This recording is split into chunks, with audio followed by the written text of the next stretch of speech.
everyone. For the sum of the first n terms of a sequence, we have s sub n equals 3n squared minus 20n. We're going to find the sum of all negative terms.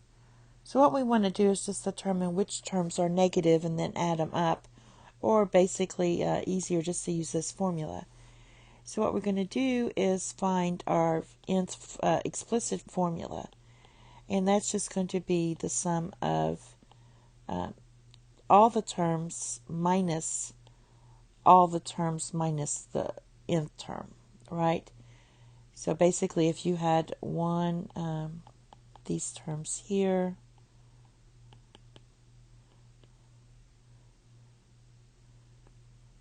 and I'll put a sub. Let's just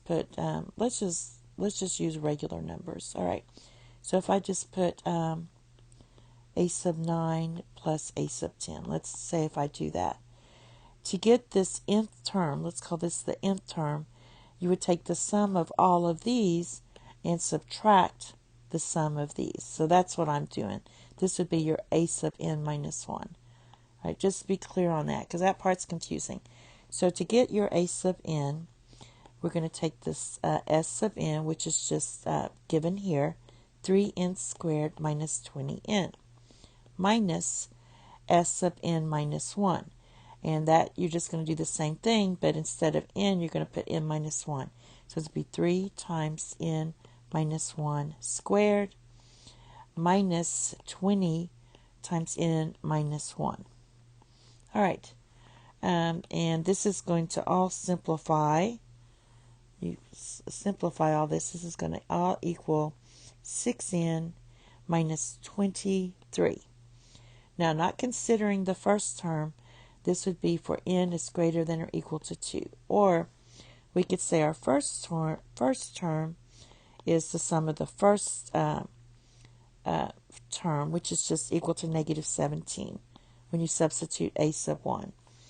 And then for n is greater than or equal to 2, we'll just use this formula a sub n equals 6n minus 23. All right, that's just technicalities there. All right, so we want to find the sum of the negative terms. So that means our a sub n must be negative. That means our 6n minus 23 has to be negative. Therefore, n has to be less than 23 divided by 6. So that means n is less than 3 and what? Over the 18, 5, 6 or something. All right. Yeah, 5, 6. All right. So basically,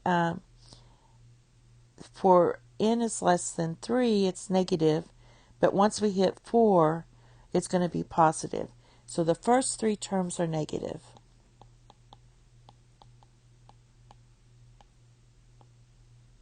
All right. So that now that we know that, we can use our formula s sub 3 equals, and using this formula, you're going to get 3, and then substitute in your n, 3 squared minus 20 times 3. And this is going to equal 27 minus 60, which equals negative 33. Another way to do this, you could have just substituted in 1, 2, and 3 into this and then subtracted. This is a little faster. Thank you. Have a nice day. Bye-bye.